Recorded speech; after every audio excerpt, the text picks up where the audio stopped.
All right, well, it's October 15th, 2024. I got my best friend Lucy Lou with me today. And I'm out here on the job site. My favorite place, like literally one of my favorite places on the planet.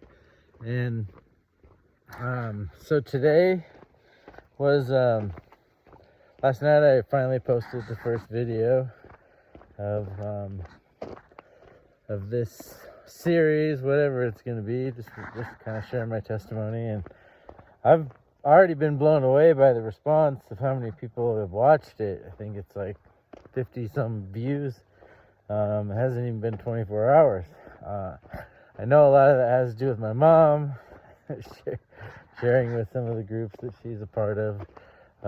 But still, it's really heartwarming to know that people care, and that maybe I can touch some people. So I've had a lot of time to think today, and I figured if I've got an audience, or if there's some people wanting to hear what I have to say, then I can tell my story, but I can also maybe just pass along a little bit of wisdom to make it,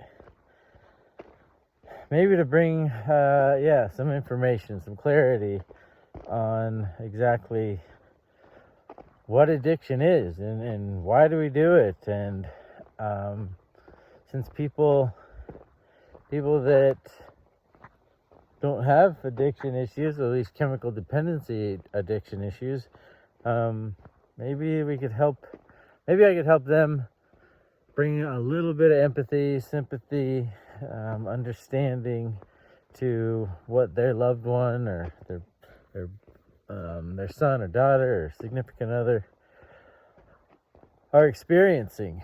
And I just want to clarify some myths, or debunk some myths.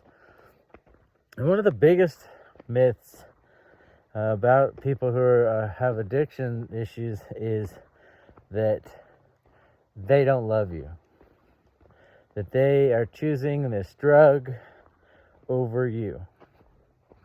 And it's not that simplistic. It's not that simple.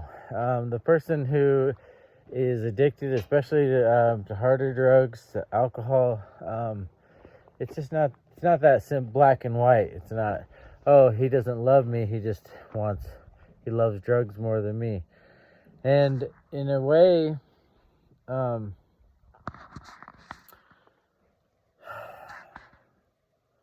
there's a way of looking at this, I think, that maybe some people can understand. But yeah, it's just not that simple, because the addicted brain is a chemically altered brain. It is a changed brain. It's rewired, and it's wired in a way now that prioritizes and it changes. That natural feeling of food and love and connection that we all feel has been replaced by a need for a chemical. And that chemical now has replaced what would be natural. It has been replaced by a chemical dependency, by a chemical craving. And that chemical is what gives your body and your mind that warm hug, that feeling of love, that feeling you've been missing. And it's not that they would rather choose the drug over you.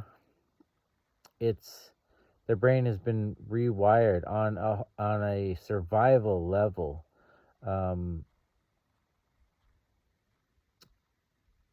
That it doesn't, it can't distinguish consciously. It can't distinguish between what is real and what is not. It can't distinguish between what is right and what is wrong anymore, because now your brain has been rewired to a degree that this chemical gives you what you want. It fills that void. Now, it comes with all kinds of other issues, but that's why you do more. And even that's why in the face of all kinds of consequences,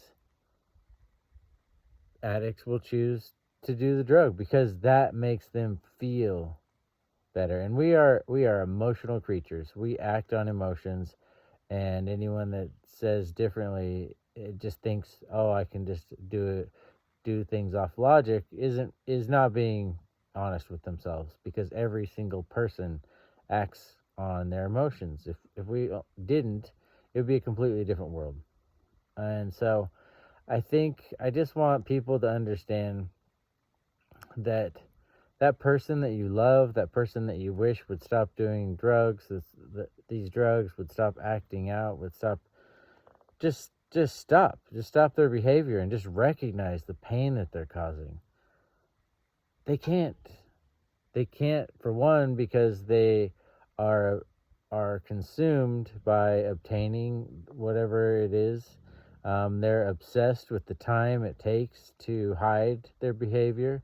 They're obsessed with hiding the judgment. They're obsessed with hiding their addiction.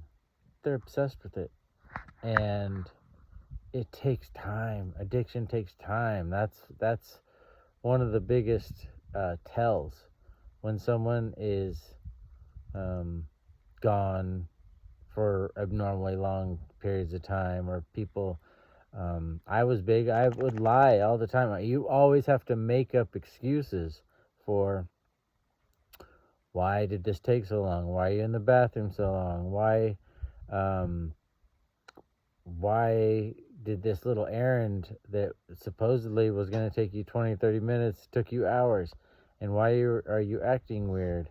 And every single addict, they can't hide it for long. I mean, it starts to become pretty obvious. But what we're really good at, what we're really, really good at, is turning it around on you. We are amazing at making you think that you're crazy. We are so good at manipulating situations. That's one thing we become a master of, is manipulation, because it's another part of hiding. We have to, because in order to continue our habit, we have to defend it, and we have to hide it. We have to find ways to protect it. And that's a major red flag. It's a major sign when first of all, when someone gets really defensive about you asking about what they're doing, when they get really defensive and manipulative and turn it around on you, when you know in your gut that something's wrong, and they make you feel crazy. I mean, I was so good at that. I could make them feel like it was like, how dare they accuse me? Look at all the things I've done. Look at all the things I'm doing. Look how successful I am. Look at how great I am. Look at the things I've done for you. And how dare you accuse me of doing drugs? I'm just trying to feel a little better. I've had a long day. I've had a long week. I'm depressed about this, depressed about that. So back off. There's a difference. I think some people that are legitimately can be depressed about things, and there is legitimately people who can find some peace. But again, that's the warm hug. And if they are not able to face life on life's terms, it's part of the process. It's part of what we do as addicts, is we hide, we escape. We don't want to face life on life's terms. Hell no. That sounds horrible. That sounds absolutely horrible. And so the only time that we can feel okay, the only time we can feel normal, when we can feel our own, when we can feel like we're satisfied at all, even in short stints, is when we're high. And sometimes it's also for the person who's like dealing with the addict.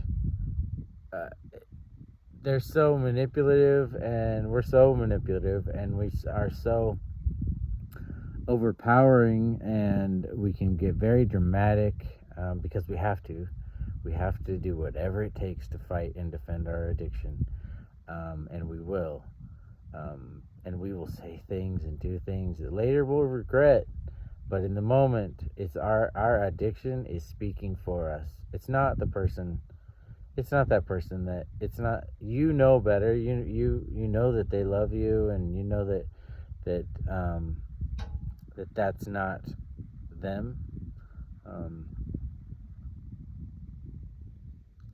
I just I just wanted to dispel some myths where it's a choice.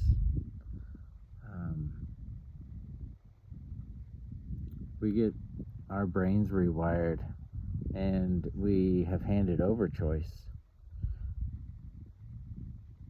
and it sucks. It sucks knowing that we handed over, like,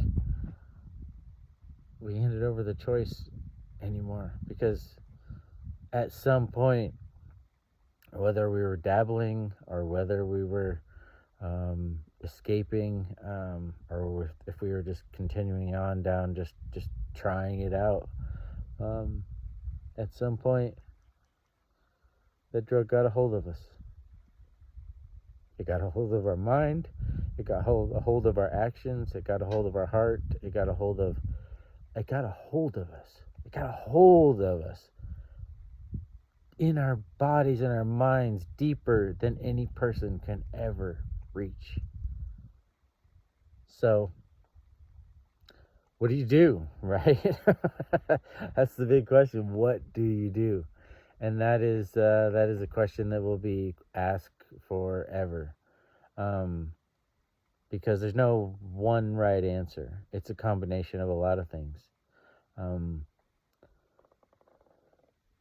and I don't even have the right answer. All I can say is that for me, it was finally facing rock bottom. It wasn't a person. My mom was a huge influence, but it wasn't really until I decided that I had had enough, that anything that she did mattered. And everything she did mattered. I remembered, I paid attention, I saw, and I felt things, but none of it was going to stop me from using. All of it was just, oh, thanks, Mom. Some of it was enabling. Some of it was not actually helpful, as much as I acted, and much as I could make her feel like in the moment, oh, she's actually helping. Again, that's the manipulation. That's the enabling. We're very good at that. We're so good at that. And so the one thing that you can do, the one thing I know you can do, is that you can meet them where they're at. You can tell them that no matter what they do, you're going to love them no matter what. They'll hear it. They won't even want to hear it, but they'll hear it. And just let them know, and pray for them. And my mom was big on prayer warriors. She has a whole group of prayer warriors on Facebook. And she really, I know that she prayed, and she had lots of people praying for me. And maybe that's part of what finally worked. Maybe God finally was able to lay something on my heart. But the truth is that just don't ever stop loving them, and try to meet them where they're at. Just try to recognize, hey, I know that you obviously have gone through and endured some kind of trauma. I know that maybe it was caused by me, maybe it was caused by someone else, but I would encourage them to just try to talk it out and try to let them have a space that is non-judgmental where they can share with you. And when I say non-judgmental, I mean non-judgmental. Don't fucking do not use it as a tactic to turn them, because they will never talk to you again. They will never ever open up to you again. So every time when you're around them, try to create a space where they know that they're loved. They know that you are willing to listen to them, and they know that that they can speak freely. And I guarantee, if you open that door, if you're able to open that door, just even a crack, you'll see a glimpse of them, and you'll see a glimpse of that person that you know that they are. So I wish you luck. I hope that some of this maybe resonates, some of it maybe hits home, that just don't give up on them. That's it.